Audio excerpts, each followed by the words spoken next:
धन है मैं अपने धन को जाने ना दूं, अपने धन को पकड़ कर रखूं। ये क्या है? लोभ है। और दूसरे का धन भी मुझे मिल जाए, ये लालच है। क्यों जी? मेरा मुझ में बना रहे, वो लोभ है। और दूसरे का भी मिल जाए ये, तो आपके अंदर ज्यादा क्या है? लोभ की लालच। दुर्योधन लोभी भी था और लालची। वह पांडवों की संपत्ति भी हड़पना चाहता था और हड़प ही लिया जुआ में। जुआ खेला, दाव पर पूरी पूरी लग गई। इंद्रप्रस्थ, पूरा इंद्रप्रस्थ दाव पर लग गया। पूरे पांचों पांडव दाव पर लग गए और द्रौपदी भी दाव पर लग गई और सारा दाव हार गए पांडव। दुर्योधन ने कब्जा कर लिया था सेना पर, प्रजा पर, सोना पर, चांदी पर, सब पूरा इंद्रप्रस्थ। इतना पाकर भी भगवान ने कहा था भैया 5 गांव दे दो पांडवों को, लड़ाई नहीं होगी। लेकिन दुर्योधन इतना लालची था, कहता है मैं सुई की नोक बराबर, जितनी जगह पर सुई टिकती है उतनी जगह भी पांडवों को नहीं दूंगा। सुई की नोक बराबर जगह भी नहीं दिया दुर्योधन ने। जरा मुझे ये बताओ कि दुर्योधन जब मरा तो क्या सुई की नोक बराबर जगह लेकर मरा? गया संग? आप लोग लेकर जाओगे? कोई नहीं लेकर जाता, पर लोग लड़ते हैं इंच इंच के लिए। जरा सी जमीन जायदाद के लिए भाई भाई लड़ जाते हैं, मर जाते हैं। आज भारत में सबसे ज्यादा कोर्ट कचहरी में केस भाई भाई के चल रहे हैं, हाँ या ना?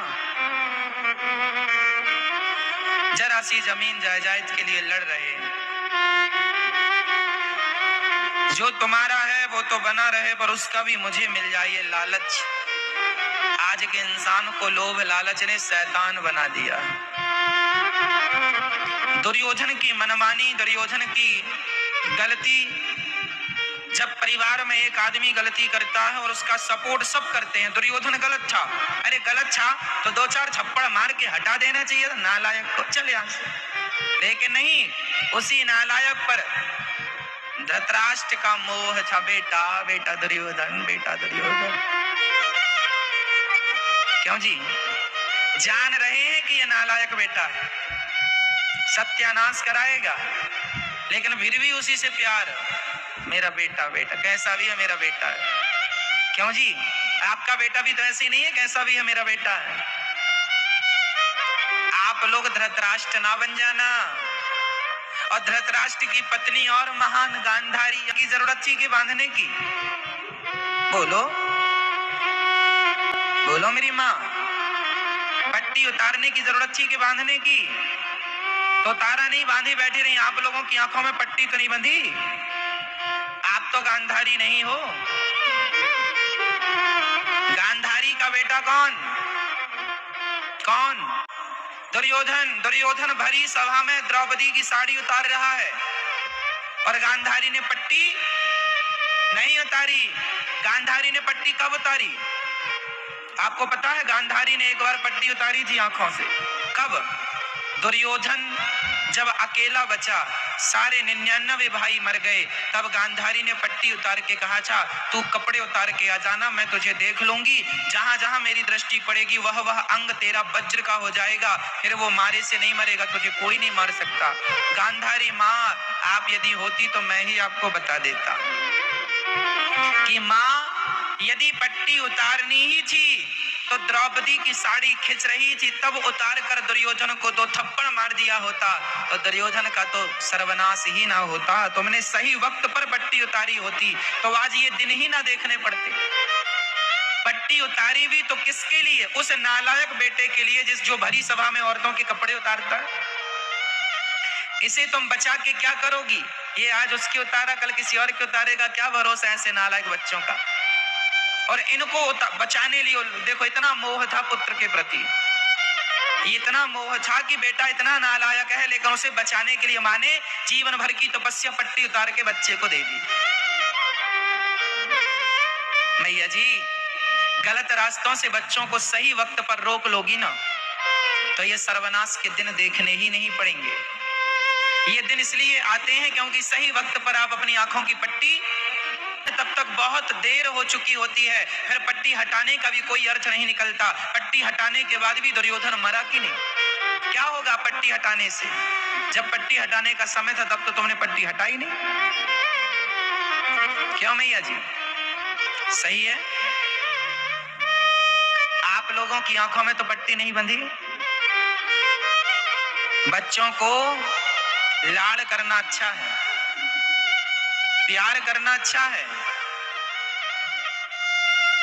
पर जरूरत से ज्यादा लाड़ प्यार ना कर लेना। नहीं, वही लाड़ प्यार उन बच्चों के भविष्य में, उनके भविष्य को खतरे में डाल देगा। जहां प्यार की जरूरत है बच्चों से खूब प्यार करो। जहां देखो कि बच्चे प्यार से नहीं मानते, जरा डांटो। डांट से भी नहीं मानते, थप्पड़ मारने की बिल्कुल जरूरत है। क्यों जी? दुर्योधन काहे बिगड़ गया? ज्यादा लाड़ में। दुर्योधन कैसे बिगड़ गया? ज्यादा लाड़, मेरा बेटा बेटा। धृतराष्ट्र भी अंधे, ये दोनों ही अंधे हैं माँ बाप। एक की तो आंखें सलामत है, पट्टी बांधे बैठी हैं, और एक की तो फूटी ही है। धृतराष्ट्र महाराज ये अंधे, ये केवल आंखों से अंधे नहीं है। बाप भगवान किसी को ना दे जो भरी सभा में अपने बेटे से दूसरी नारी के कपड़े उतरवा रहा हो, कुछ नहीं बोल रहा, देखो ये बाप है। कोई और बाप, अरे आज का ही कोई बाप होता तो वहीं पकड़ के अपने बेटे को 2-4 जूते जमा देता। क्यों रे? ऐसी हरकत करता। लेकिन ये बाप देखो चुपचाप बैठे तमाशा देख रहे हैं। आप होते बताइए धृतराष्ट्र की जगह, तो आप अपने बेटे दुर्योधन को मारते कि नहीं? और उस समय ये राजा थे, आज्ञा देते, पितामह रोक दो इसे, मैं ये अत्याचार नहीं सहन कर सकता मेरी सभा में। लेकिन भरी सभा में तमाशा हो रहा था और सब तमाशा देख रहे थे। बड़ा मजा आ रहा है ना तमाशा देखने में। अभी इनका भी तमाशा बनेगा, है ना? ये तुम बड़ा मजा आ रहा देखने में। संभल कर बैठना जग में तमाशा देखने वालों, कहीं खुद ना तमाशा बन जाना तमाशा देखने वालों। ये जितने लोग सभा में थे, ध्यान से सुनना ये लाइन। द्रौपदी बहन की, द्रौपदी माँ की साड़ियां जब खिंच रही थी, साड़ी इतने लोग देख रहे थे, उनमें से एक भी जीवित नहीं बचा। चाहे वो पितामह भीष्म हो, चाहे वो गुरु द्रोणाचार्य हो। उस सभा में 2 लोग नहीं थे, पहले विदुर और दूसरी कृपाचार्य जी, इसलिए दोनों बचे बाद तक। उस सभा में विदुर जी नहीं थे जब द्रौपदी की साड़ी खिंच रही थी, और कृपाचार्य जी नहीं थे। सबसे आगे पितामह भीष्म बैठे थे, इसलिए भीष्म पितामह को बाणों की सैया में लेटना पड़ा। इसलिए भीष्म पितामह को क्या मिली? बाणों की सैया मिली। क्यों मिली? क्योंकि ये चाहते तो इस अपमान को रोक सकते थे, शक्ति थी, बल था, फिर भी चुप्पी साधे बैठे रहे, तो परिणाम बाणों की सैया।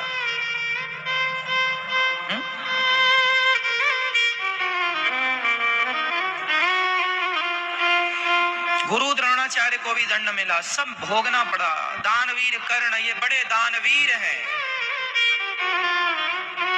दानवीर कर्ण क्या कहते हैं? द्रौपदी तुम्हारे तो 5 पति हैं, छठवा मुझे बना लो तो क्या बिगड़ जाएगा? ये लो, ये देखो, ऐसे महापुरुषों की